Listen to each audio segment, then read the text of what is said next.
My name's Harger. I'm the director of ArtScience Museum, and on behalf of my whole team, particularly our fantastic public programs team, it's a huge pleasure to welcome you here for the final session in what's been a 3-day program of discussions and music performances across ArtScience Museum and National Gallery of Singapore, really analysing minimalism as a topic.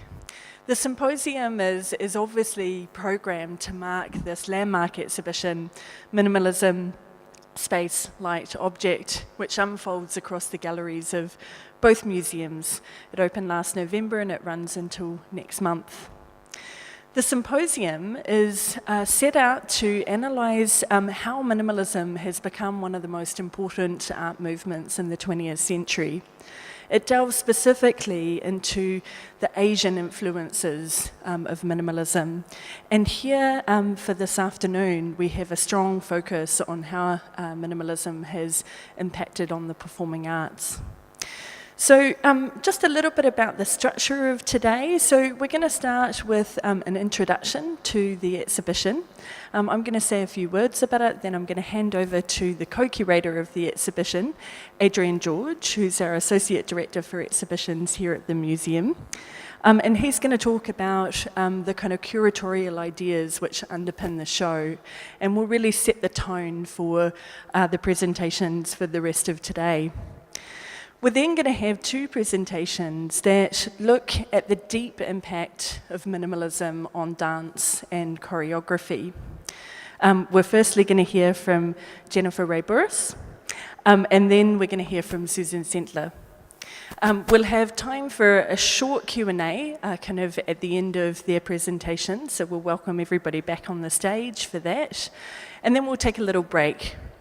When we come back, we're going to focus on the impact of minimalism on music and sound. We've got 3 presentations, and through those presentations, we're going to learn how minimalist music holds that simplicity can be beautiful and can reveal its own unexpected complexity.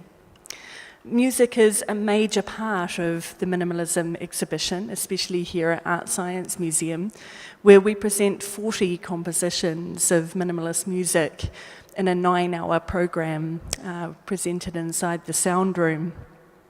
We're going to start the afternoon session with a short introduction to the sound room before I hand over to the co-editor of the sound room reader, Wesley Goatley, who's a UK-based sound artist. And then we're going to hear from one of the artists who's presented inside the sound room, Adrian Wong. And we're going to end today's sessions with presentations by 2 of the artists who have featured in our extensive music performance program, which has run right the way through kind of the duration of the exhibition and culminated on Thursday. So we have 2 of the performers, Lionel Tan from Tan Quartet and Mervyn Wong. So it's going to be a really invigorating day of presentations. I'm conscious that perhaps not everybody, kind of is familiar with the exhibition. And so I thought we'd start today's explorations by introducing, kind of this exhibition and what we were, kind of intending to achieve with it. So through painting, sculpture, installation, performance, kind of in other media, presented in the galleries of 2 museums, National Gallery and ArtScience Museum, this exhibition shows how minimalism offers a powerful new way of experiencing art. Rather than referencing the world outside, its simple forms invite us to contemplate what's physically before us in the present moment. By paring artworks down to their essential elements, minimalist artists seek to strip away individual expression and artistic decision-making to create a direct encounter between the viewer and the artwork. This is a large and comprehensive survey of minimalism, featuring more than 150 works of art by over 80 artists and 40 composers, including significant work by canonical names such as Dan Flavin, Donald Judd, Robert Morris, Frank Stella, Sol LeWitt, and Carmen Herrera. It also includes key contemporary figures such as Anish Kapoor and Oliver Eliasson. Minimalism emerged as a major tendency in 1960s New York, but we contend as curators in this show that its roots can be traced back to much earlier Asian philosophies. This is something that we explore in depth in the galleries downstairs, where we take visitors on something of a cyclical journey from minimalism to maximalism and back again. And we'll hear more about that in Adrian's presentation shortly. The Asian philosophies that we explore are expressed through the resonating immensity of Chinese maximalist artists like Zhang Yu and Tan Ping. Some of the other artworks in our show speak to our mission as a museum where art and science meet. They meditate on notions of the void, emptiness, and cosmological nothingness, ideas that resonate within Zen Buddhism and minimalism, but also, of course, in science. Music, as we've heard, forms an important part of the show, and this is something that we'll look into this afternoon. Our teams have really had the immeasurable joy of spending many months in an active relationship with some of the world's most mind-expanding and uplifting minimalist sculptures, compositions, and performances. What's occurred to me during this process of pulling the exhibition together is that in the attempt to strip back, pare down, and remove all adornment and excess, the minimalists simultaneously expanded, enlarged, and intensified the emotional experience of art. Whilst the aim may have been to shed expression and intention, the effect, curiously, is an amplification of emotion, particularly in minimalist performance, but also in the visual art too.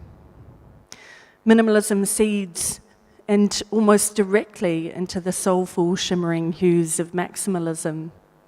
Repetition evolves into ritual. Geometry becomes elliptical. Emptiness deepens to the void. The lauded stillness of minimalist art, in fact, thrums with the resonant energy of its makers. Just as empty space in nature undulates with vacuum fluctuations, gamma rays, and invisible quantum fields, then we could say the same thing about some of the works that we see in the show. When we look at the works together, it becomes clear that this exhibition can be seen as an embodiment of the idea, sometimes attributed to Albert Einstein, that everything should be made as simple as possible, but not simpler. Creating a show of this ambition has been a team effort between the National Gallery of Singapore and our team here at ArtScience Museum. And I just want to take a moment to thank our colleagues at National Gallery, particularly Eugene Tan, Russell Storer, Silke Schmeichel, and their whole curatorial team for working with us to create this exhibition.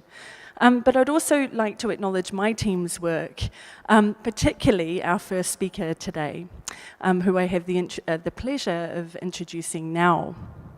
So, Adrian George is the Associate Director of Exhibitions here at ArtScience Museum. And he's the co-curator of the Minimalism exhibition here at the museum.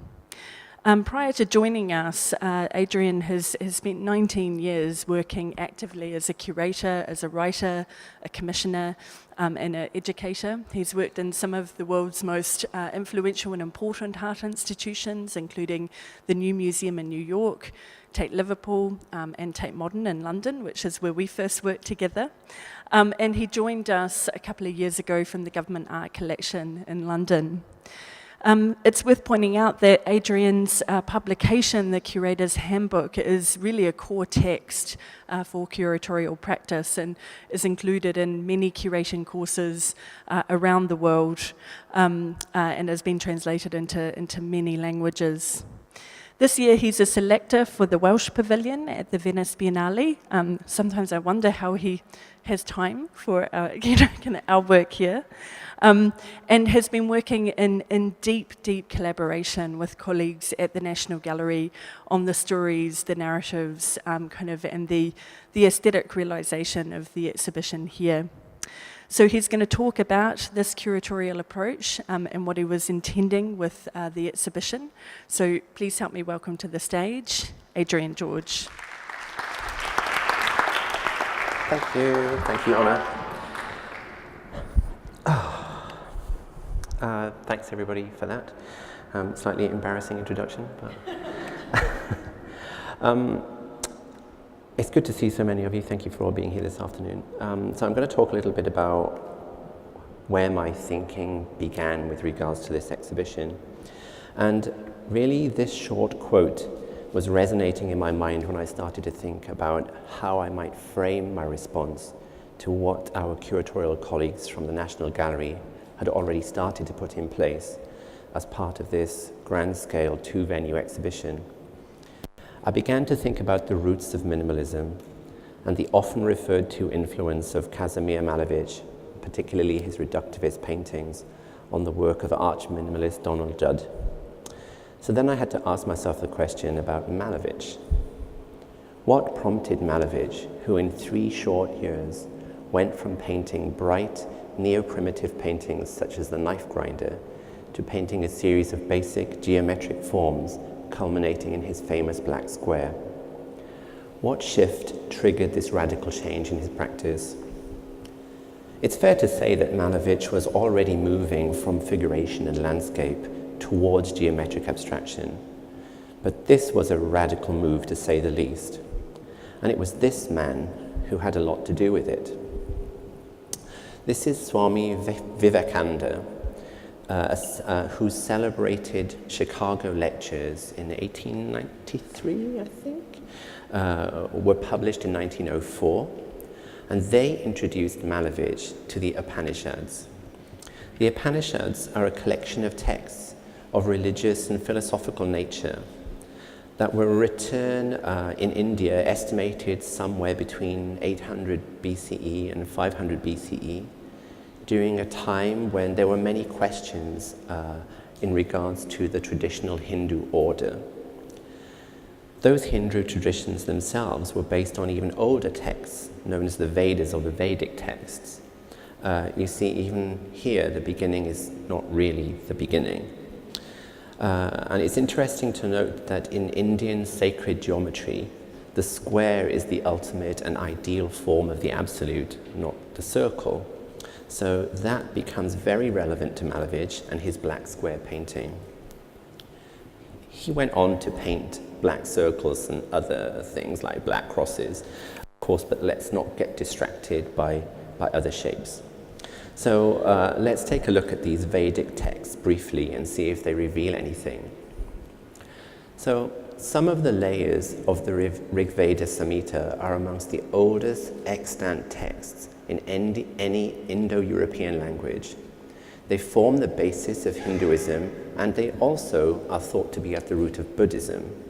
So both religions share complex ideas around nothingness, the void, that which existed before all things, and that which will exist after all things. So there are many similarities.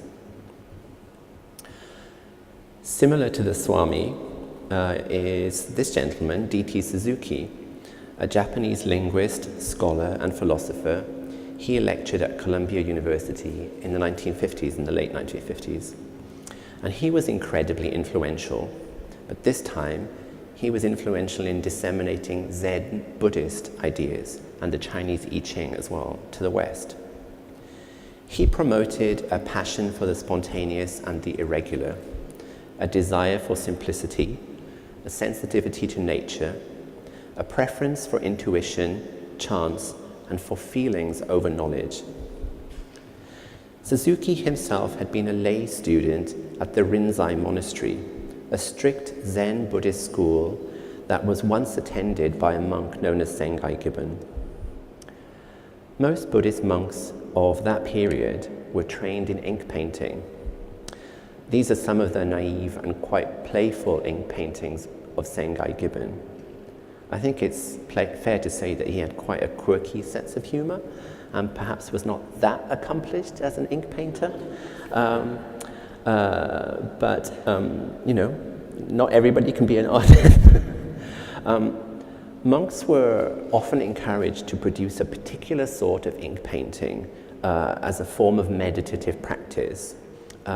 When they reached a centered place in their meditation, they would take up a brush and attempt to paint a perfect circle in just one stroke. This is an example of an Enzo painted by Ranzan Shoyu. Exact date unknown, but thought to be sometime when the monk was in his middle age. It's very difficult to paint a perfect circle like this, but for Buddhist doctrines, of course, imperfection is part of life, and there is great beauty in imperfection. And with this Enzo painting, whether successful or not, the painting would become a visual aid to meditation until the monk felt it was an appropriate time to try to create a new Enzo. The Enzo itself is also a visual metaphor of the cycle of life, beginning, ending, and rebirth. And actually, it's very interesting that there's a book on the Asian influences on Nietzsche. So perhaps this is where Nietzsche got his idea of the eternal return, who knows?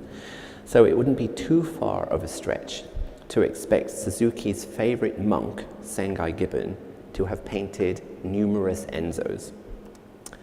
That is not strictly the case. Sengai Gibbon is perhaps best known for this extraordinary ink painting, often referred to as the universe. There have been many attempts to interpret this work, but basically most people consider it to be a reflection on ideas of nothingness and infinity, and at least two of the shapes drawn reference the ancient Vedic texts and sacred geometries, so the circle and the square. D.T. Suzuki, in his lectures, often presented this particular work by Sengai Gibbon. And in fact, Suzuki also produced his own version of this particular ink painting. Many artists attended Suzuki's lectures, including John Cage, Philip Guston, Agnes Martin, and Yoko Ono, to name just a few. And the impact of Suzuki's lectures and the ideas that he shared, even the images that he shared, are perhaps most evident in the work of Walter de Maria. I think it's obvious, I don't think I have to say anything about the direct influence that you see here. So, on one side, we have an artist such as Walter de Maria being directly influenced by Suzuki's teachings on Japanese Buddhism. And on the other side, we have artists such as Donald Judd, who were inspired or influenced by Manovich's reductivist work, sort of being influenced at arm's length by the teachings of a Hindu Swami. So it's clear that for minimalism, the beginning is not 1960s USA. The beginning is in India and in Japan, where the philosophies that inspired minimalism were born. So once I had this background resolved, it made the selection of works for this exhibition a little bit more straightforward. Of course, I had to include works by artists who themselves are closely aligned to the philosophies that underpin minimalism. So, having met Zhang Yu at his studio in Beijing, it became evident that I would need to include some reference to the Chinese maximalists. This is a group of artists who were really brought together by the art historian and curator Gao Ming Lu, that came from his groundbreaking exhibition of minimalism out of China in 2003. This also, I mean, it's slightly tangential, but it also allowed me to bridge back to the spiritual in art, which is often disregarded in Western art history and critical theory. It's certainly, for most critics, it's very difficult to write about someone's spiritual experience in the gallery. That doesn't go down very well, mostly. Zhang Yu's performative work, which we see here, resolves itself into a painting or a sculpture with a strong minimalist aesthetic, but involves considerable effort, often weeks of simple, repetitive actions, such as touching a piece of paper or pouring liters of diluted calligraphy ink into a perspex box. Through absorption, the stack of 5,000 pieces of calligraphy paper in this work will eventually become a black cube. Tan Ping, whose works you see here on the right, doesn't really consider himself a minimalist, a maximalist, much in the way that many of the American minimalists didn't really consider themselves minimalists either. However, in the way that Tan Ping speaks and writes about his work, it's evident that his practice collides the intellectual, the physical, and the spiritual. It was also very important for us to ensure that artists whose works had been overlooked in the enduring, mostly Western, male history of minimalism were also represented in our exhibition. So artists such as Mary Miss, a contemporary of Judd and Morris, we see a sculpture by Mary Miss here, and the painting of Carmen Herrera, both creating work in the States at the same time as their male counterparts, but pretty much disregarded by the art establishment until very recently. Herrera is now 103 years old and still paints every day. The dematerialization of the art object and the physiological and psychological effects of space and light on the body allowed us to make subtle gestures back to our art science remit here at the museum, as did works that explored notions of the void. On the left, we see a new work by ArtScience Frederick de Wilde. This surface of concave metal is covered in carbon nanotubes that are made up from just 1% carbon, yet absorb all natural light waves. It is the closest you can get to experiencing a true void, a black hole if you like, without traveling into space. On the right, you see a maze-like structure by Olafur Eliasson that allows visitors to wander through and, from space to space, experience a different colored environment, leaving with a somatic memory rather than leaving with just a retinal visual one. To gesture to our partner institution, we linked back to artists shown at the National Gallery, selecting works that resonated strongly with our underlying concepts of endlessness, repetition, simplicity, and geometry. Works such as these by Mona Hatoum and Richard Long, and with this playful work of Jeppe Hein, a tongue-in-cheek homage to Sol LeWitt's deconstructed cubes on display across the water from us at the National Gallery. Of course, it would be odd not to include iconic minimalist works, such as this seminal piece by Donald Judd. But as our colleagues at the National Gallery were working on a very comprehensive review of the high minimalist moment, we were free to explore other angles. We chose to counter the general misconception that minimalism leads to a lack of color. 11 years after the 6 boxes of Judd that you see on the right were created, Judd was producing these wall-based sculptures, up and on the left, your right, that he defined as both paintings and sculptures, and that are referred to as specific objects.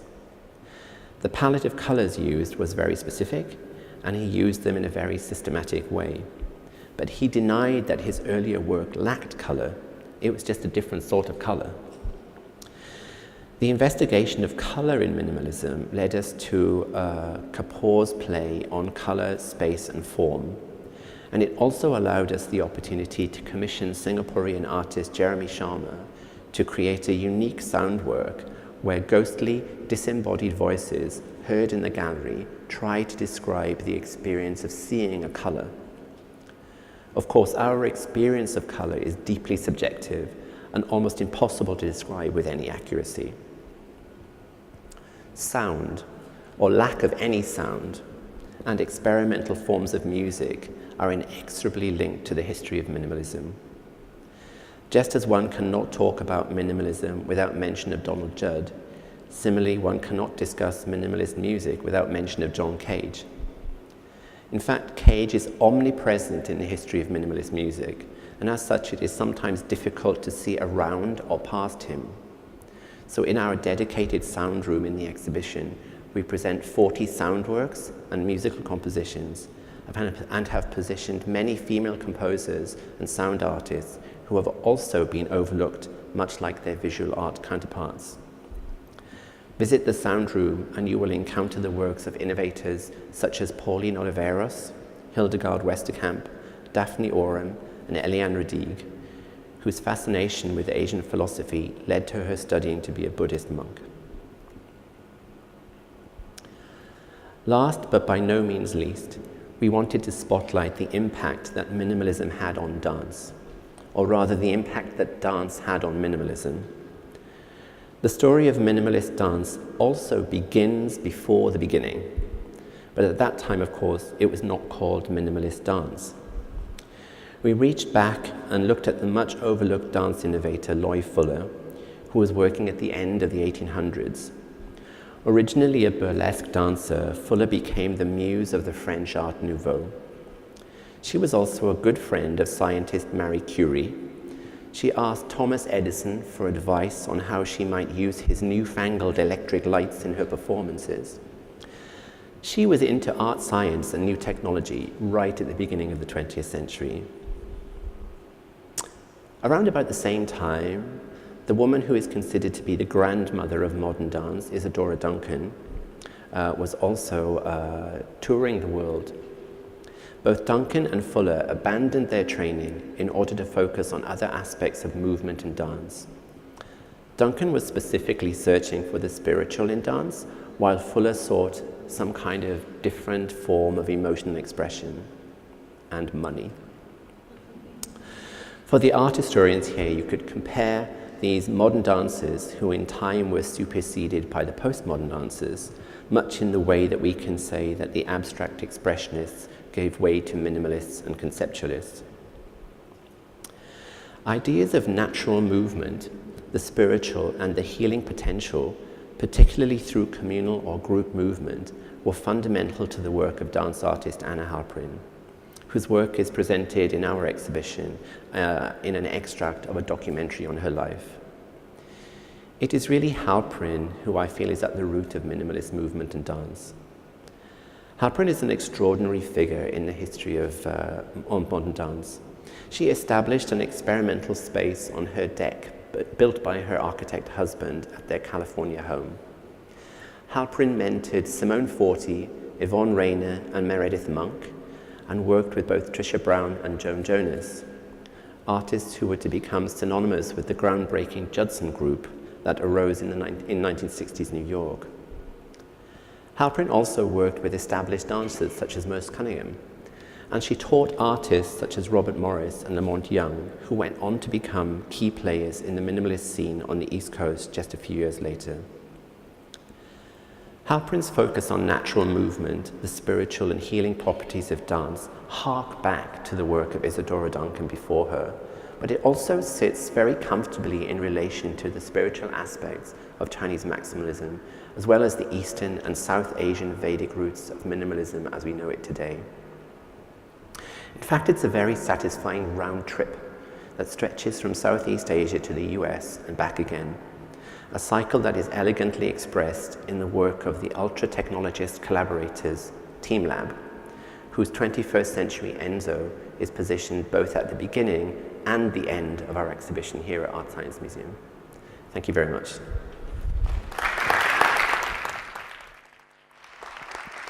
Thank you very much, Adrian, for giving us some insights behind why we chose the works that we did in this exhibition, and I think why movement, dance, and music has been so important to us and is part of the focus for us today. Adrian set us up really beautifully for our next presentation, and it's my great pleasure to be able to introduce two great scholars of minimalist dance and movement. Jennifer Ray Burris and Susan Sentler.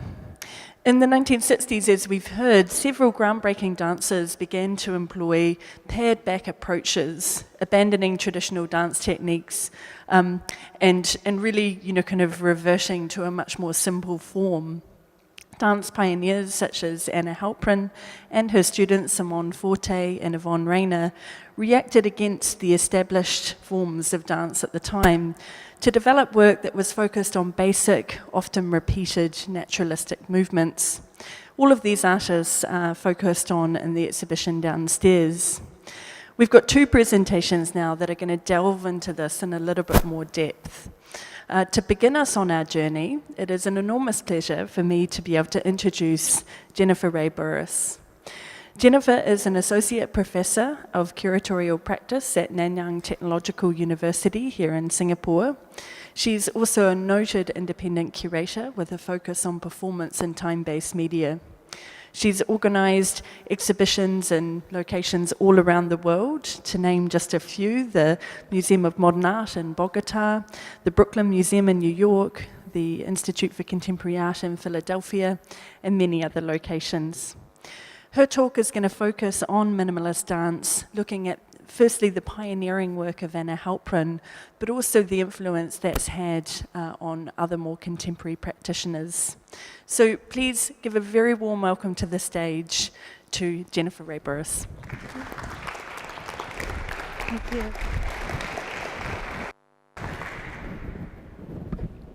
Thank you so much, Honor. Thank you, Nina. Thank you, ArtScience team. I'm delighted to be here. And Adrian's talk, in which the beginning comes to the end, seems an appropriate setting because my talk really does begin with that dance deck, those images in Marin County, California.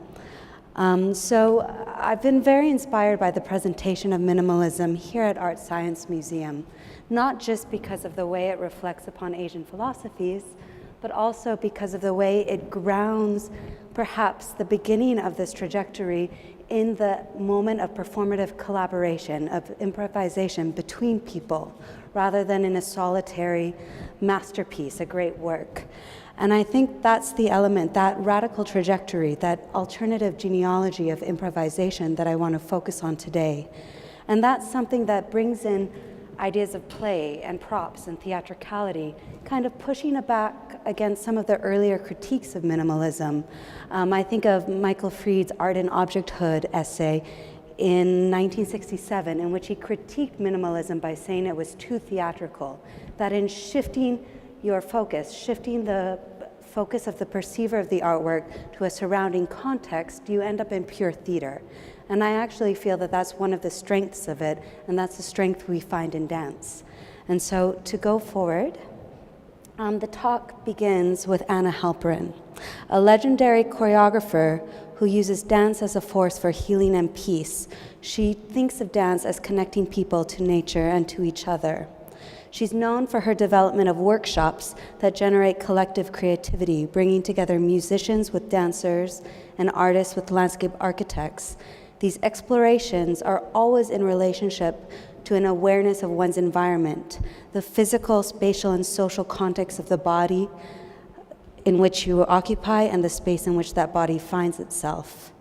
In 1960 and 61, Halprin held 2 month-long summer workshops at her expansive redwood deck outside her home in California. As dance historian Janice Ross describes, this space of pastoral seclusion allowed her to steadily scrape back from what she saw as the cluttered, emotion-saturated, and personality-based dance of Martha Graham and other early modern choreographers, to her own spare focus on the basic anatomical ways in which the body moved when executing tasks, task-based improvisation. Halprin was moving towards a form of movement theater that uncoupled cause from effect, separating storytelling from physical action, emotional narrative from gesture, and sound from choreographic plot. So, a brief video.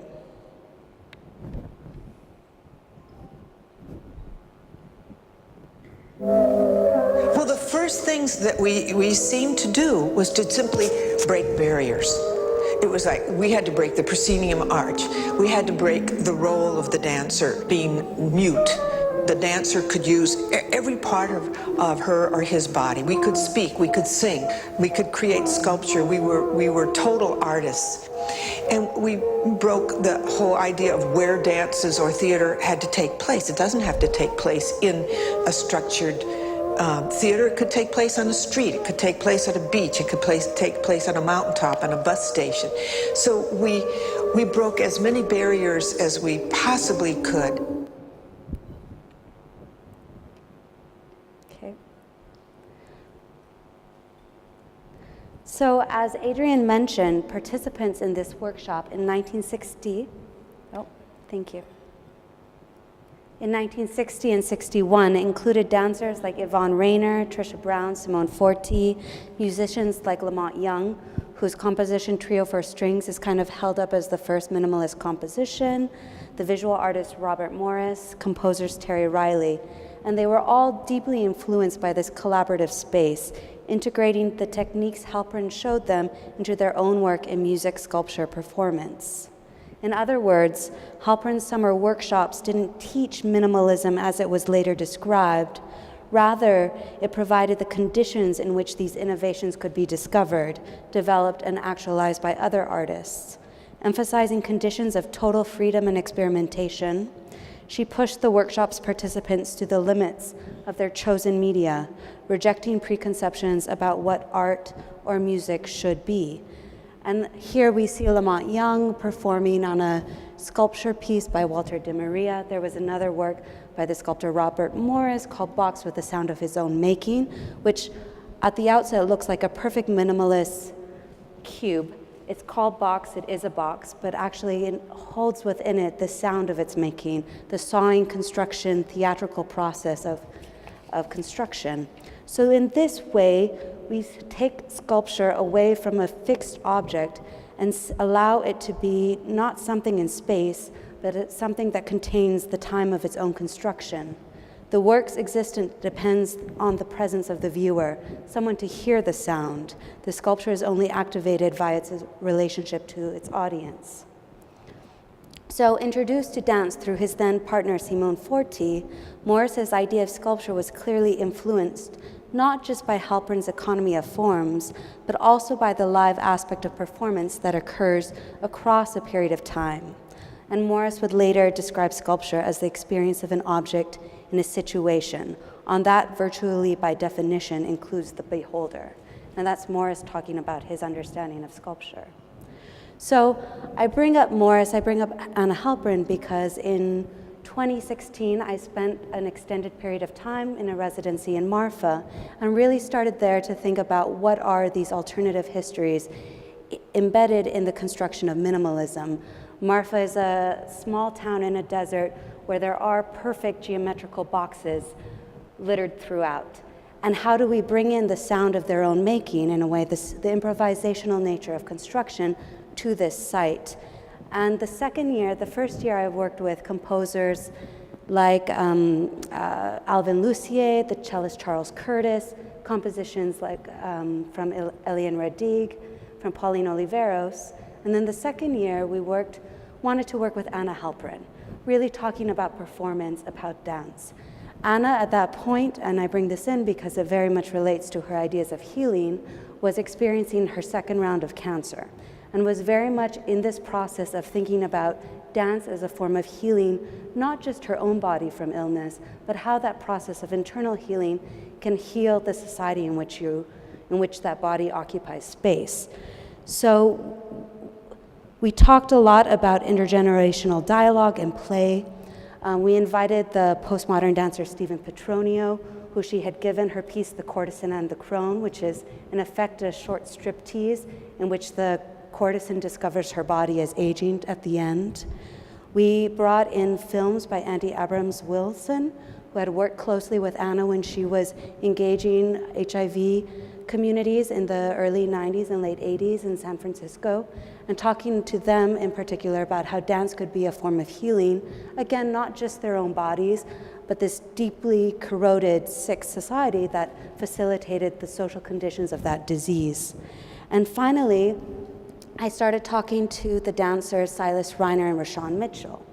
As we see here in this photograph, Merce Cunningham, kind of an iconic modern, maybe minimalist choreographer, had engaged Anna Halpern, and Silas and Reiner had been kind of Merce Cunningham's spotlighted dancers during the last 8 years of his company before his death.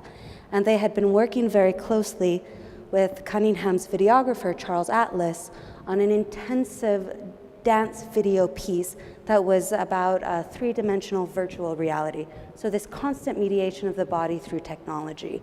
And after 3 years of working on this, they were trying to attune themselves back to improvisational experience of just reacting to external stimuli.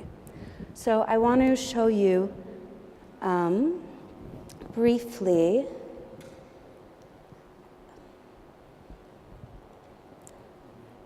there we go. This is Silas dancing one of Merce's pieces. This is kind of the trajectory that they were coming from.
So in that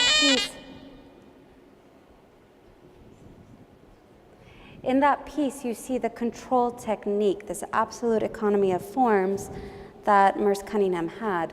And that kind of idea of dance that Silas and Rashawn had been working with had reached its apex with the conclusion of Tesseract, which was their collaboration with Charlie Atlas. And following that conclusion of that piece, they spent the summer really hiking, trying to think, and at the Watermill Center, which is a residency in upstate New York, thinking about how to change their idea of dance to something that was really a response to external stimuli, to task-based improvisation. And so it was hearing what they were working through in their own bodies, in their own practice, that made me think that maybe they could come to Marfa and take this retrospective, this survey of Anna Halpern's work to the current generation. And they came and did this in the desert. With intellectual rigor, he challenged traditional ideas of dance, such as the roles of the dancer and the audience, the limitations of the stage, and the relationships between movement and beauty. A fierce collaborator. Yeah. Okay.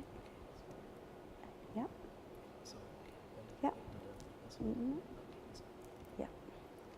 Thank you.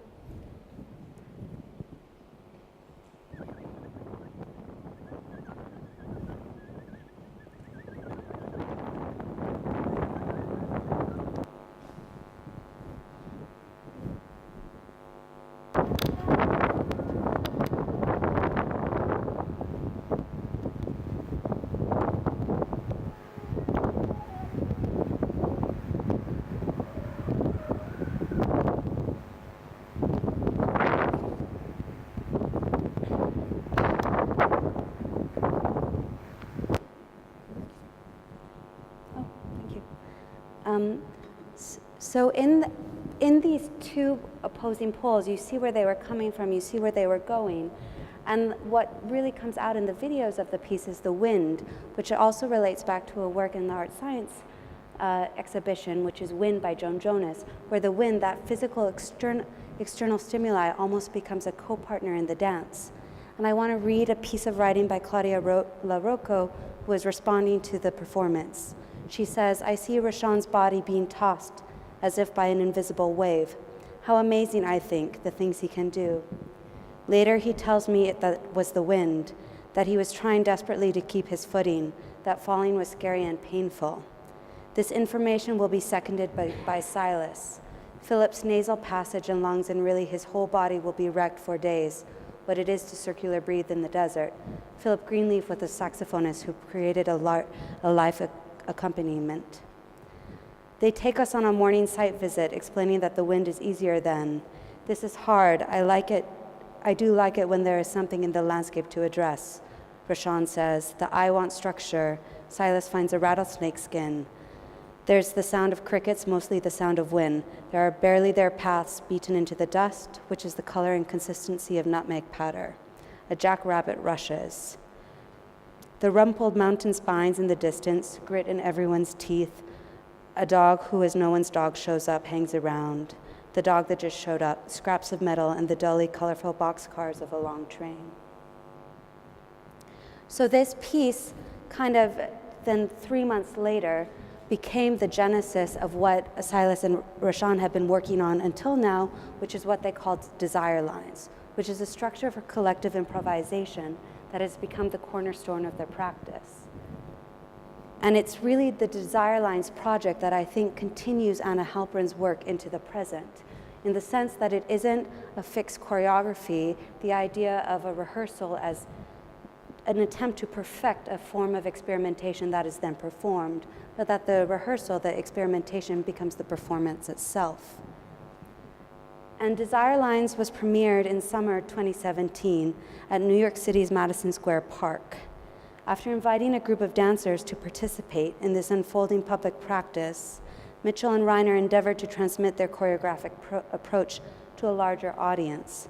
Through solos, duets, and group actions, these dancers were asked to form momentary relationships with each other and the surrounding environment, passing audiences, fixed structures, and the city's flux, as they worked out movement patterns within the temporal and spatial frame of performance. This encounter of dancer, prop, and playing space is central to the Desire Lines project, and it's here we see the influence of Halperin, the reciprocal effect that places and things perform on their subjects.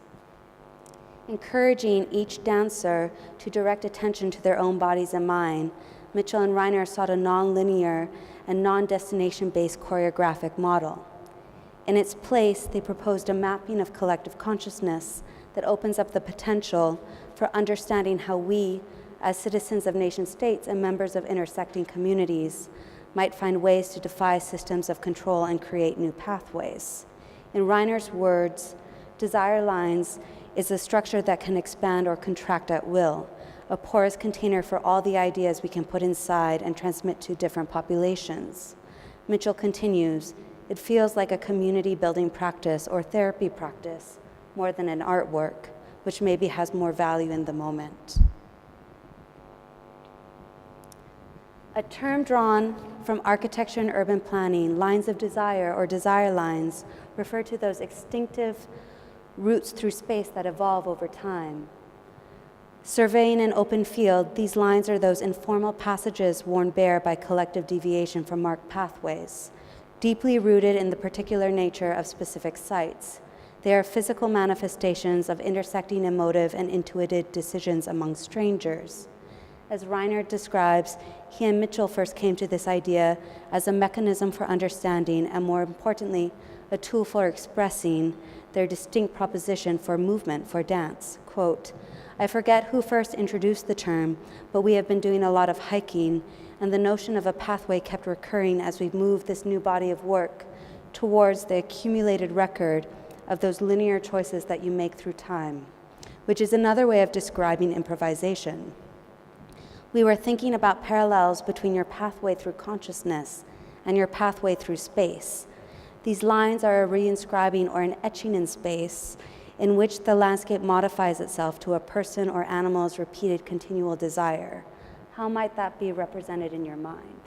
So rather than dance as a form of self-healing and that healing a community, here we have it as a form of defining how you're going to move through a particular location, be that a nation, a community, a site, and how those individual decisions can come together and form these intentional, although improvisational communities, fleeting communities, and what is the political action in finding those temporary communities. And I think it's this moment that for me really links back to this alternative narrative, this alternative history of minimalism, as these fleeting communities that came together at a particular site, at a particular place, at a particular time. So Silas and Rashawn have gone on and performed this work in radically different manifestations at the Joyce Theater, in which which was where it was part of the New York Quadrille series that transformed the stage into a large platform, allowing audiences to see the work from 4 sides. And this larger structure was also a collaboration with the choreographer Lar Lubovitch, which takes it from the kind of 18th century dance performed in a rectangular configuration and viewed from all sides. So you see the way in which this idea of dance, of improvisation as accessing one's own desire, can really adapt and modify itself to different spaces, different people, different times. The most recent installation of it has taken place at San Francisco Museum of Modern Art. And I'm going to show a brief clip.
So in this final performance, which is part of a Robert Rauschenberg retrospective, Silas and Rashawn instructed dancers during these 80-minute cycles to go out into the museum itself, to its basement, to its interstitial spaces, its hallways, and find objects and bring them in. So it wasn't the presentation of a selection of props that they then had to engage with. It was really seeing the whole museum as a site in which to find the objects in which the improvisation is structured.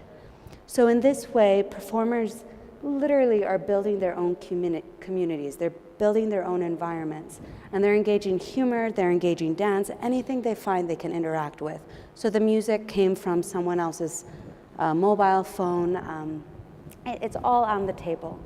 And I think that kind of radical openness creates something that is a little bit messy. It doesn't have that perfect look that we saw with the Merce Cunningham piece, but does have a radical potential.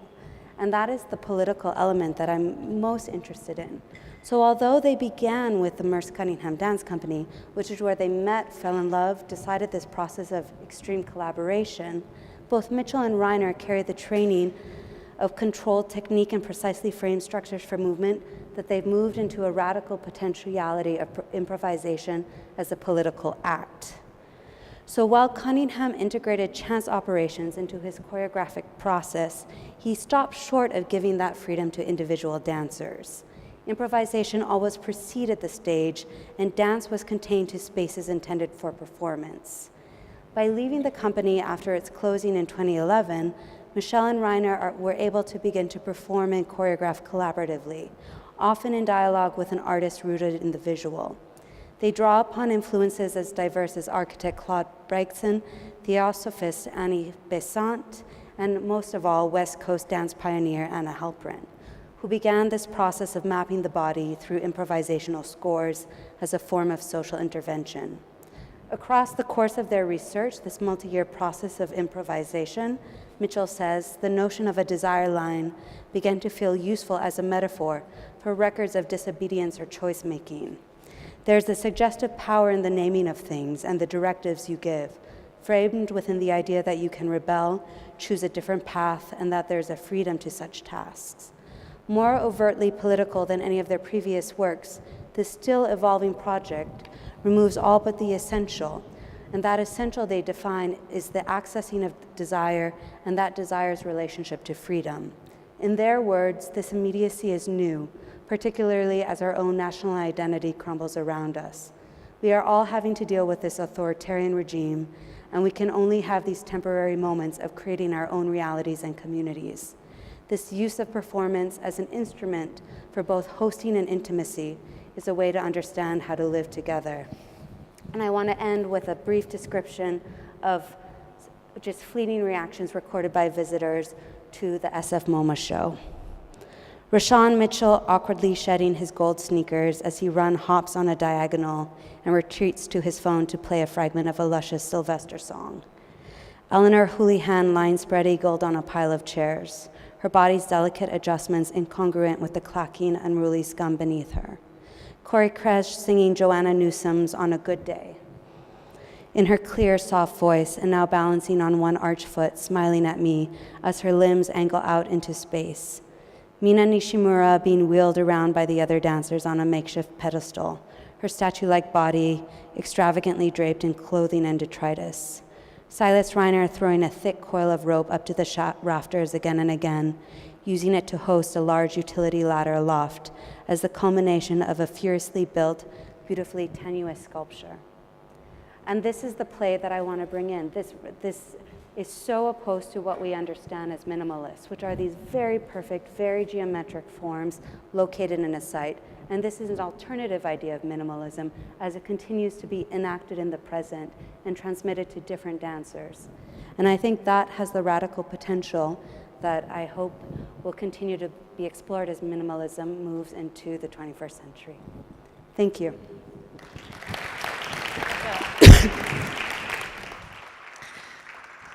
Thank you very much, Jennifer, for a beautiful, poetic, and I think very timely kind of excursion through not only the, I guess, the kind of historical underpinnings of what became minimalist dance, but also the legacies that emerge in contemporary practice.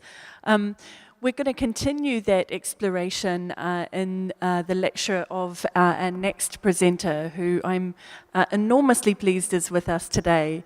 It's a privilege to be able to re-welcome back to ArtScience Museum Susan Sentler. Susan's currently a lecturer in the School of Dance and Theatre at LaSalle College of the Arts here in Singapore, but she really is internationally renowned as a dance artist and choreographer, as well as a researcher, director, and performer. She's taught globally in the field of dance for some decades, and as a performer, she has performed together with the Martha Graham Ensemble, and in recent years has performed in works by artists such as Tino Segal, Xavier Leroy, and Jerome Ball. Susan has an extensive understanding of the importance of minimalism to dance and performance practice more widely.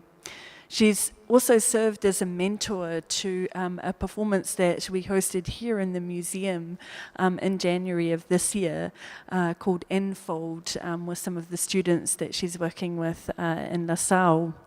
So to talk about this, her research more broadly, and minimalism in dance, please help me welcome Susan Sentler.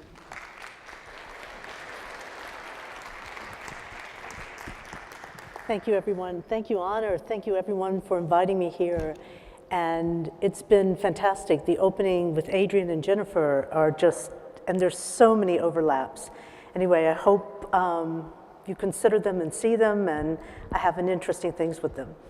Hold on, I don't have my notes. Yeah. Yeah. Can you do it? No. I need my. No. Oh, but the notes were in there before. Okay. Thank you. Okay. Cool. Sorry, PCs. I have a difficulty with them. But I'm looking a little bit. I'm going to take you a little bit back to allow you to go forward. And I think it was really wonderful what Jennifer presented of how things are shifting. In reality, we're going kind of in cycle, back again. And I think we need to go back again, and maybe it is the political situation that we're in right now globally. And going back, I just wanted to reiterate a bit that before minimalism, I guess if you want to categorize it, and categories are always a little bit difficult, was abstract expressionism. And in dance, what aligned more with abstract expressionism was the moderns. So you could have Jose Limon, you could have a variety of people, but one of the major ones is Martha Graham, of who I dance for, and who I have shifted radically from there. But as you see in Lamentations in 1930, you can even see the expressive body, that the forms, the shapes were coming from an internal place, but they were acquiring this kind of form that had a sense of narrative, had a sense of expression, etc. Jackson Pollock, too, was that kind of thing that yielded an expressionism. They were concerned with the floor, with symbolism, with this kind of sense of gravity. However, when we shifted into postmoderns, it was kind of a radical move. The postmodern encouraged improvisation, as we spoke of, everyday movements, chants, etc. They aligned with principles inherent in minimalist art, such as you have geometric or single repeated forms, you have the sense of repetition, you have the sense, and again, I do not know how to work this. Oh, mamma mia, help me. I do not have, yeah, I need to scroll here. Yeah, very sorry, I don't know. Very sorry, everyone.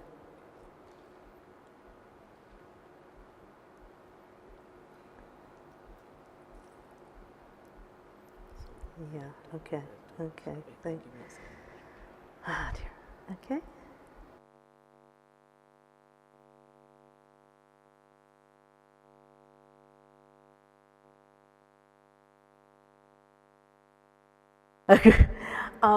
There was a deliberate lack of expression that was seen throughout it. I'm having a really difficult time. I'm having a really difficult time.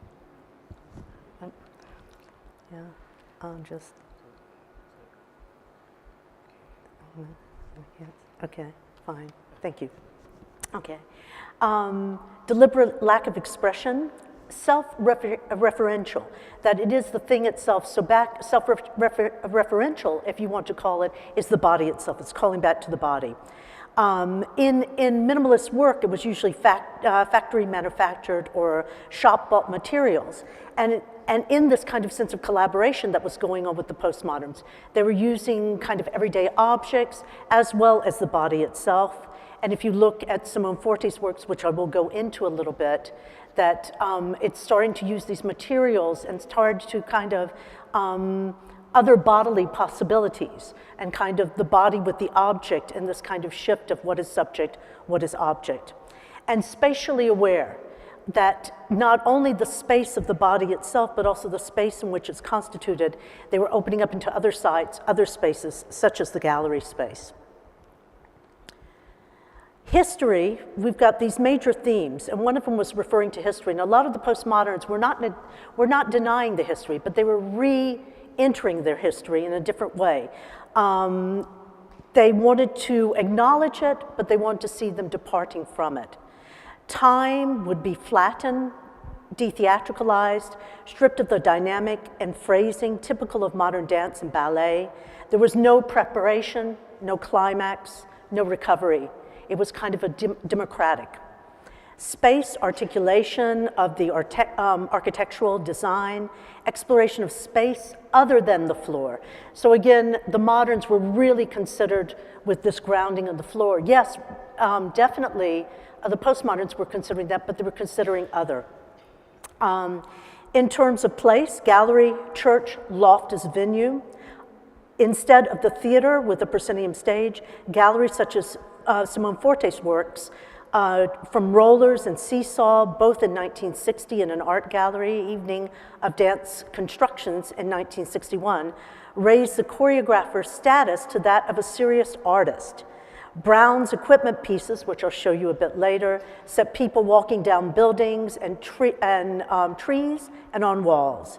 Visual artists were also moving away from the object to performance or videotaped installations.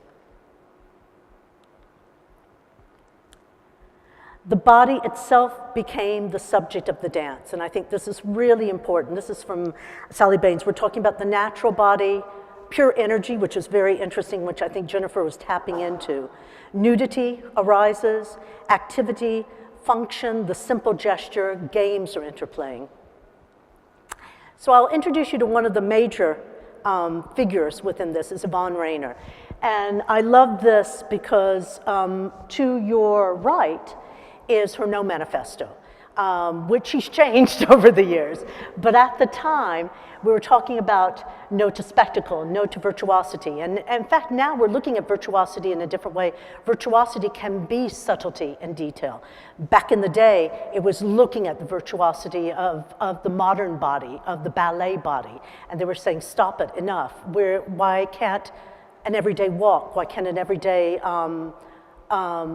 sense of state, of manner, of the way you're sitting at the moment become a dance? And this I thought was brilliant, is that the quasi-survey of some minimalistic tendencies. If you look to your left, you have objects, and then you look to your right, dances, and you'll find this really interesting kind of correlation between the two, or kind of analyzing, comparing, contrasting the two. And that was what was happening in this moment.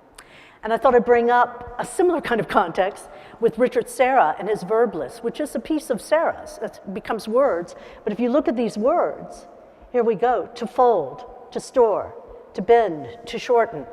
Those become activities which became activities that were choreographic, that became part of the dance scene. So they were sharing.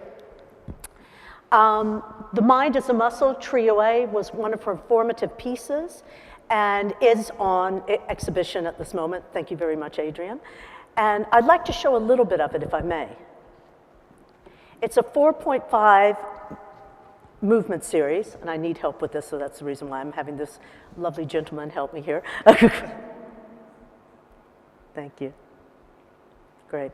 And this is an extra, no, it's the other one, but that's okay. That's okay, just play this one. That's fine.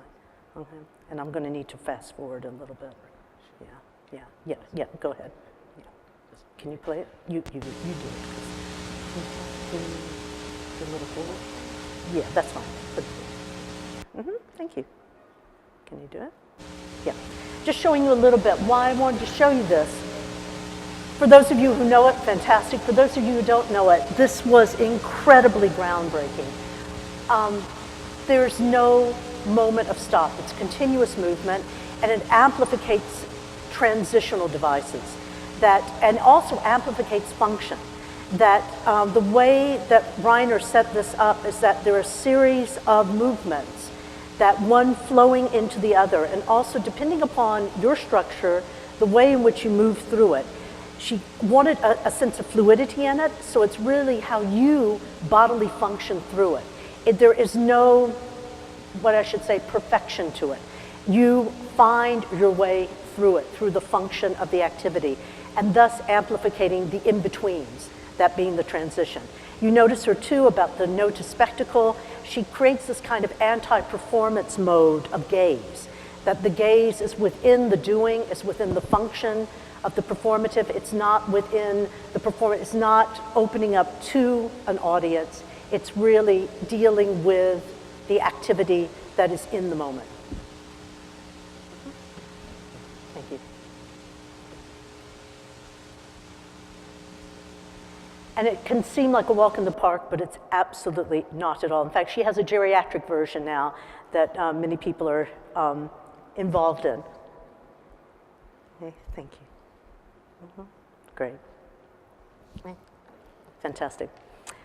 And once again, this is from Yvonne Rainer herself, and I really enjoy this. Comparing the dance to minimal art provided a convenient method of organization.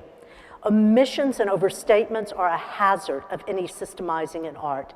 So again, when we talk about minimalism, abstract expressionism, etc., we've got to be very, very careful, and I think both of our presenters have been speaking about this, that it's too quick to categorize, that things are blurring and blending, and you've got to take the individual artist and the individual work into consideration of what's going on.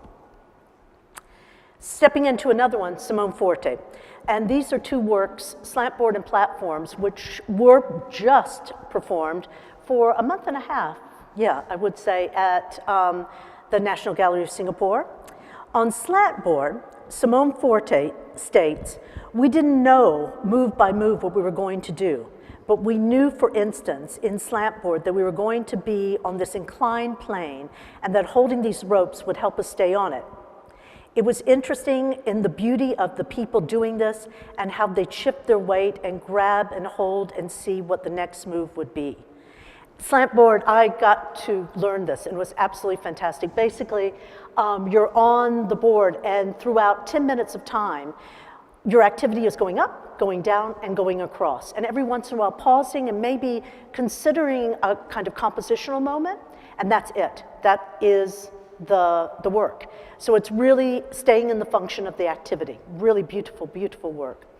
For platforms, as you see here, the performers themselves provide the soundtrack. The piece features two plain wooden boxes, each propped up on one side by a wedge. One performer lies beneath each box, whistling, as if to communicate with the other. Prior to this, Forte, and you mentioned this, had worked with Lamont Young. So prior to this, they were all intersecting. We were talking about this community of work. And it's really beautiful. Very, very difficult, this whistling, by the way. You have to begin with a kind of soft whistle, and then it opens up louder with your breath, and then kind of comes down. And you're doing this for 10 minutes, lying on your back inside the box. Incredibly difficult, but absolutely beautiful work and really distilled. Another one that was seen once again at the National Gallery of Singapore is Seesaw from 1961. Seesaw, Yvonne Rainer speaks, which I think is interesting because she's one of the first performers, and the other performer was Robert Morris, who was the husband at that time to Simone Forte. It was called anti-dance. A lot of what we did. Simone did all kinds of things but dance-wise. I wouldn't call this a dance. I don't know whether you'd call it a happening or a piece. Oh yeah, it was a piece. So again, even this kind of language of, is it dance? Is it a work? Is it an object? What is it?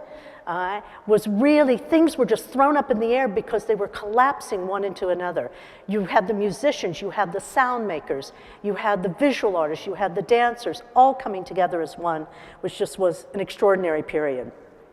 Huddle we got to perform it on the opening day of the performances at the National Gallery of Singapore. In this, basically, huddle. A piece is performed in silence, involves 6 to 9 performers, not really 7. Oh, that's interesting, that says 6 here. Interlocking their bodies in a huddle. Taking turns, the performers disentangle themselves one at a time and climb over each other until reaching a solid ground and rejoining the huddle. Each performer breaks away, the others react, coming together to close the resulting gap and perform the huddle so that it can support by the climbing performer.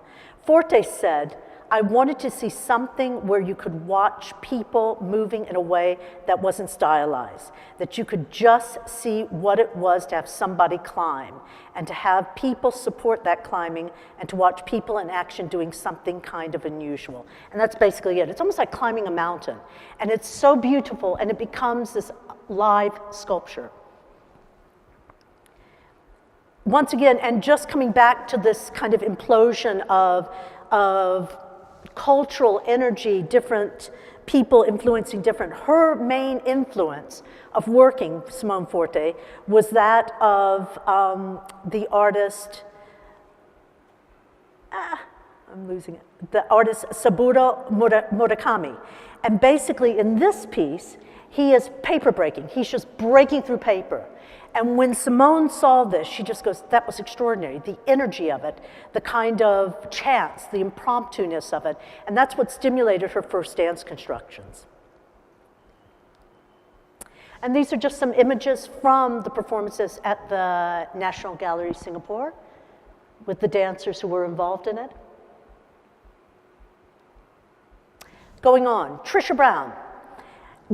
She had a variety of different kind of stages within her period, and she began with what was called equipment pieces. She stripped down to the essentials, ditching the traditional supports of story, music, emotion, technique, even setting. Consequently, her first equipment pieces looked very undancey. Here we go again. They simply played with gravity or space, for example, using harnesses to enable the dancers to walk sideways along walls. This is in a gallery situation, whereas this was her husband at the time walking down. Pieces that, once again, we performed in the National Gallery of Singapore were 3 pieces of Trisha Brown's. One was leaning duets. Leaning duets normally would have 5 couples. We had a variety of different couples.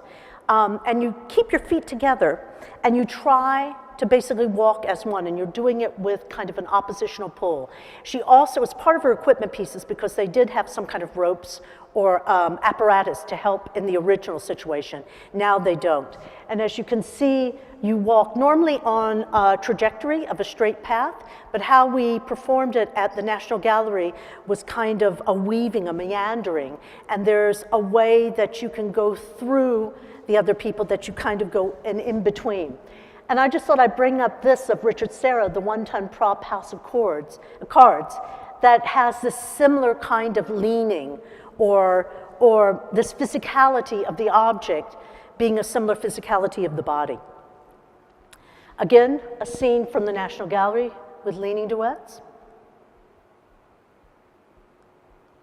Another one of the pieces that we did was Trisha Brown's Spanish Dance from 1973. Lovely, lovely piece. A dancer slowly raises her arms like a magnificent Spanish dancer and travels forward in time to Bob Dylan's In the Early Morning Rain. When the dancer A touches up against the back of dancer B slowly raises her arms, etc., etc. So slowly as they're raising, and they're just doing a port de bras, however, and strangely enough, as we were doing the dancers here, the port de bras started taking a little bit of a stylistic mode of Indonesian dance or Malay dance, which I thought was quite beautiful. In fact, Leah Morrison from the Trisha Brown Dance Company and I both remarked that it was so exquisite how there was this subtle cultural shift that took place and yet was still rooted in the work itself. And by the end, as you see here, they end up against a wall. And again, it's done to the time of the musical score. So once again, at the National Gallery, and once again, hitting the wall. So you need to have a wall of some sort, or some kind of structure to fall into. Lastly, we did what was called sticks, which was made in 1973, and there's 3 kinds of sticks. There's sticks 1, and there's sticks V. Sticks 1 you have on your head, and it's propped up against some kind of wall, and you go down, you keep it level, until you arrive, as they see, in an arabesque, and then you lift it and place it on your shoulder. The cool thing is when you're beginning to set, you call out, ready, ready, ready, go, and you begin. And if one of them drops, you have to reset, and they call reset, reset, reset. It's very much like a game, like an activity. Is it dance? I think so. Here it is in the National Gallery, and beautiful within the atrium. In fact, Leah from the Trisha Brown Dance Company said that this is one of the most beautiful spaces that it was performed in. And in fact, there's one dancer who's in the audience at this moment. And then this is Sticks Line, an incredibly difficult piece. It can be from 3 to, I believe, 5 dancers. And as you see, the sticks are supposed to be aligned 1 to 1. And you basically begin on the floor, and then you have to scoot, crawl over while holding the stick, and then go into the other side, maintaining contact with the sticks. At any time when the contacts of the sticks are not contact, you have to stop and reset. So it can go on for a very long time. Oh dear. Oh, I'm very short. And this was, I want to give you a little bit, I was inspired last night by hearing the talk, and I just want to show you a little bit of Lucinda Childs, because there was also an Eastern influence with Lucinda Childs and Laura Dean with Surfism. And this is from Dance from 1979, which was a collaboration with Philip Glass and Sol DeWitt. Yeah, gotta get your, thank you. And just to show you a little bit of this, thank you, sir.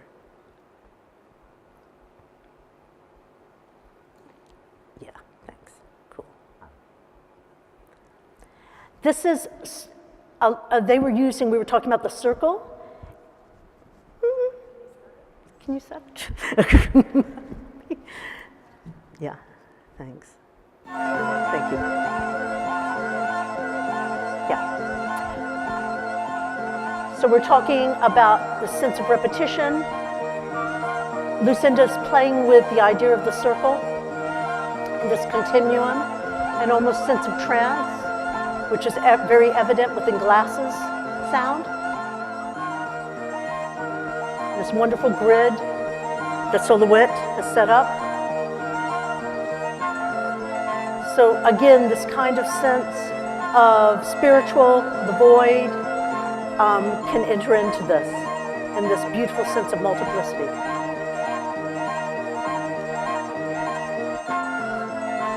Thank you. I'm going back.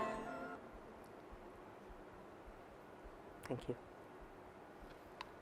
Great. Okay, thank you very much. Going on. This was in the past, but still many of them are prevalent, except unfortunately we lost Trisha Brown. Rosemary Butcher, I wanted to mention. Butcher was UK artist, and in fact, she passed away in 2016. But her work, she was a British artist who went to Judson and came back and brought it to the UK. And her pieces were incredibly radical, I believe, for Europe, to bring back this kind of Judson kind of way of looking at things. The Minimalist. This is a piece, Touch the Earth, in 1987, by the way. That is Rosemary herself.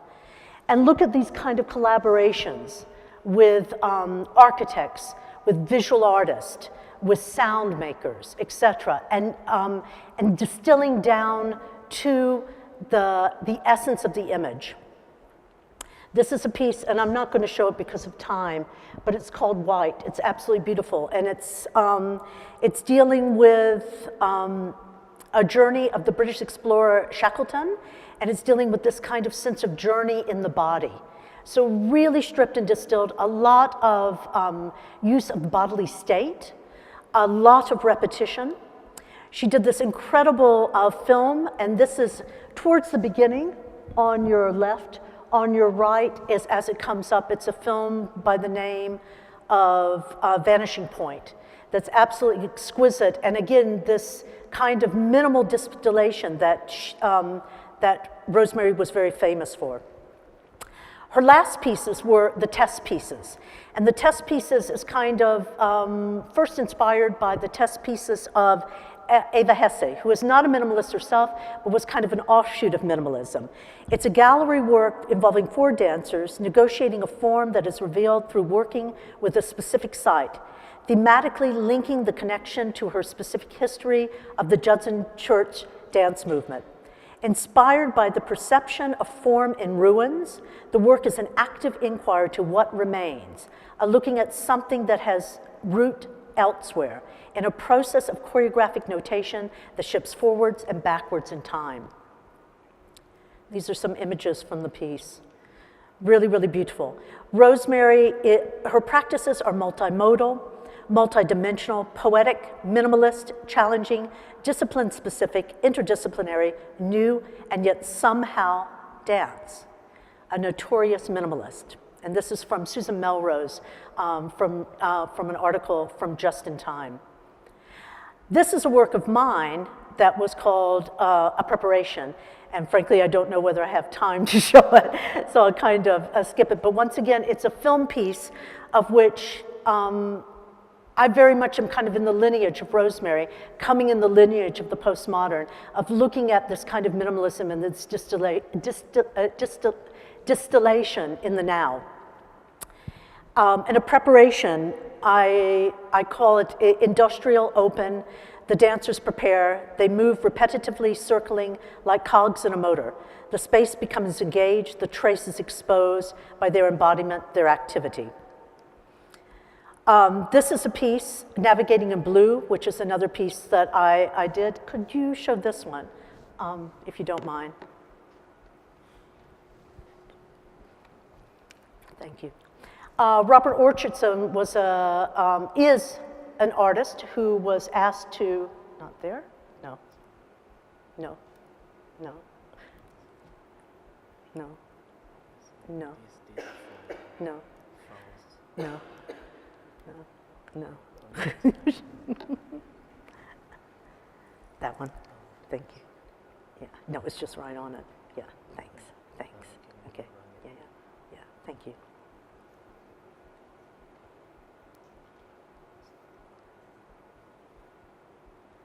Here. Yeah. Yeah. It should be just right down. Yeah. Yeah. Right there. Okay. Thank you. Cool. Okay, this is at the Now Gallery, which is in North Greenwich in London. And basically, I was commissioned to work with this artist by the name of Robert Orchardson, and he was working with the Greenwich Observatory, kind of a deconstructing of an observatory and working with the aspect of the Herschel brothers. If you don't know the Herschel brothers, they invented different kind of telescopes. They also discovered Mars. And they also invented cyanotype, which is a copying. So I was working with this kind of idea of activity and movement around this protraction, retraction, as you see Arena here. This is an eclipse movement, which is very slow and a spiral circle.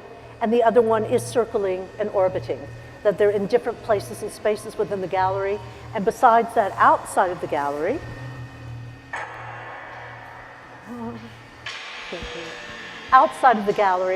are 7 other performers that are working in conjunction with this. So again, in this minimalist framework, expanding the space, not allowing it to just stay within in a typical kind of fourth wall situation. As you can see, these dancers outside, and they're expanding and communicating with those inside. Excuse me? That's okay, got it. Go. Jeez Louise. Very sorry, guys. Okay. Lastly, I want to talk a little bit about these kind of collaborations that I had with visual artists, but working with visual artists that need performance. This is from Josiah McEllery, Interactions of the Abstract Body. And this is in the White Cube Gallery. This one is at Whitechapel, another iteration. And lastly, it was in Space Shifters, which is in the Hayward Gallery, which is just finished up this January. And once again, these are activated by performers, by dancers, or must be activated by contemporary dancers. And again, this kind of dialogue between the object and the performer, and performer becoming object. Lastly, Infold, here at the ArtScience Museum, and I began with the dancers and the fashion students working together experientially around the idea of the fold, Deleuze's fold. And then they went on to study origami, and then went on to confront the theme of minimalism outside of their disciplines, and really reacting to a lot of the artwork that was being proposed at the National Gallery and here at ArtScience. And these are some of the images. Nested within the gallery spaces was absolutely stunning.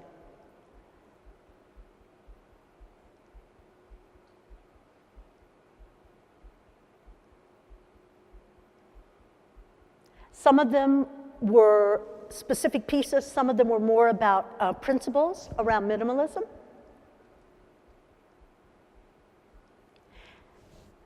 And lastly, I wanted to conclude with working the foreground of the medium of dance rather than its meaning, and from Susan Sontag's Against Interpretation. Sontag calls for a transparent art and criticism that will not mean, but will illuminate and open the way for experience. What is important now, Sontag wrote, is to recover our senses. And Sontag wrote this a while back ago, but I think it's ever prevalent right now. I think Jennifer reflected on it as well as Adrian. And I think the performance aligned with this will allow us to come back into those senses and will give us a pathway into that. Thank you. So I'll ask, kind of the first question. Susan, in your presentation, you spoke very eloquently about embodiment and how central this idea is, to all of the practitioners that you spoke about. I just wonder if you could talk about, kind of why you feel that notion is so central to, minimalist dance, and how that might, relate to some of the visual artwork that's presented in the galleries. Well, I think it gets back to the medium of the dancer being the medium of the body. It is our medium. And to not know it completely, and that's not just the form that it presents, but the internal essence. And there's somatic studies, soma is the body, and somatic studies and principles are about those of the body. It's crucial, just as an artist who's working with clay needs to understand that material in and out and around, or a painter understanding their oils. Simple as that. If the understanding of embodiment is not really truly known, then, or experienced, I should say, and embodied, and that embodied knowledge, then where would we go? Now, needless to say, a lot of the postmoderns were working with non-performers, but they were working with non-performers. The people who had this kind of knowledge were working and sculpting and understanding. And then after the postmoderns started making, then I think the somatic practices started, such as Anna. And by the way, the majority of them came from Anna. It started emerging, and this knowledge started emerging, and it's still going at incredible lengths. Yeah. Jennifer. Yeah, just to follow that, yeah. Susan, what really struck me from your presentation was how this embodiment relates to the intimacy of influence. These are artists who knew each other and were teaching each other through physical contact. And that is an alternative narrative from this kind of distant influence in which we see a lot of visual art operating during that time. This is so brilliant. I mean, Adrian knows as well, because Adrian comes from dance. And you spoke so much about the community and stuff, and I get nervous in the technological age, truthfully, because in order to understand dance, in order for it to be the form that it is, or be the discipline that it is, it needs the contact. It needs to pass on from body to body, from person to person. I mean, you even look at Tino Segal's work, who is an artist, and I've worked with him. He radically does not want to give notes via technological devices. You have to speak to him one-to-one in order to be delivered. And I really hope we don't lose that, and I think it's really an important moment in time to re-embrace that. Yeah. Any questions from the floor? If not, I want to end by maybe cycling back again to the start of our discussions today, where we were looking very deeply at the Asian philosophical roots of minimalism. It's certainly been the core thematic, I think, of the symposium, both at National Gallery and here. Adrian, having heard both Jennifer and Susan speak, and also with your own research, into the exhibition, are you starting also to see, those Asian philosophies kind of moving into the performing practices, either that were, presented in the exhibition, or, that perhaps kind of echo more widely within the field?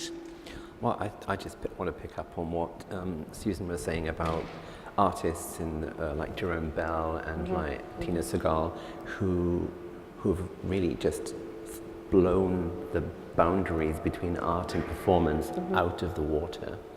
And that kind of lineage of everything that came from Anna to now is manifested in those kind of projects. Yeah. And the whole kind of reconnection with the spiritual.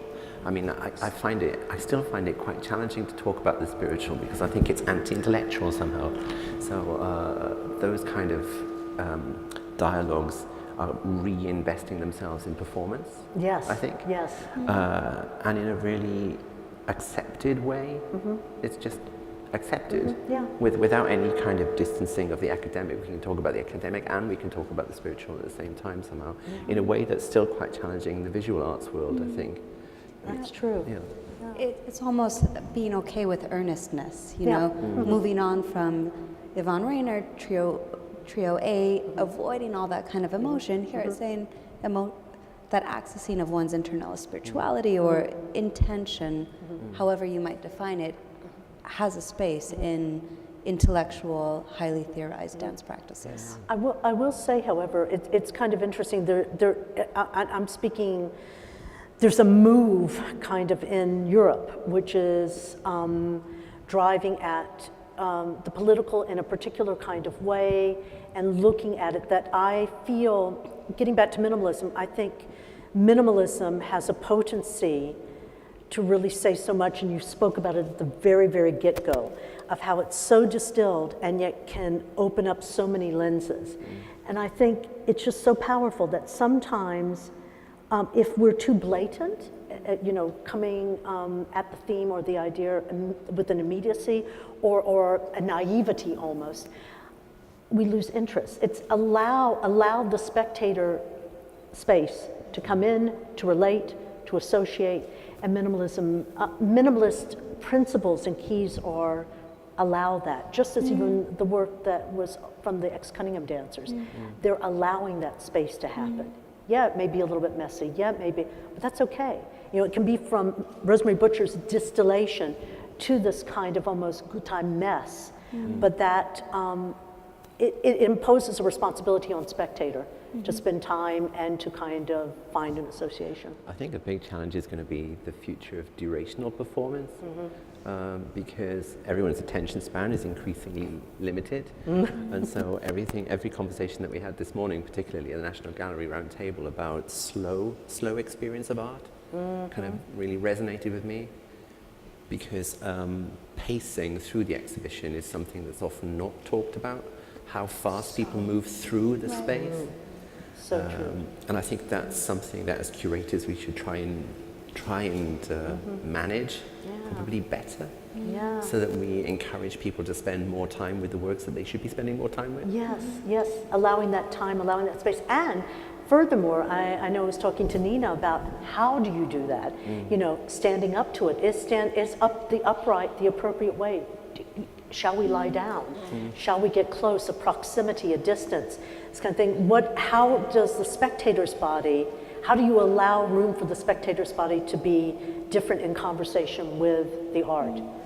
So on that note of allowing more space and allowing more time, we're now going to allow you some space and time to take a very short break. We're just going to take 10 minutes.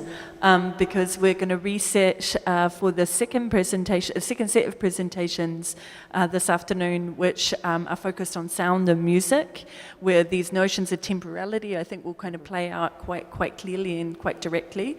So we're going to begin again at 3:55 sharp. So you've got time to grab a cup of coffee, use the facilities, and then we ask you to be back sharp at 3:55. Before we go, I just want to say a huge thank you to our three extraordinary presenters today, and please give them another round of applause.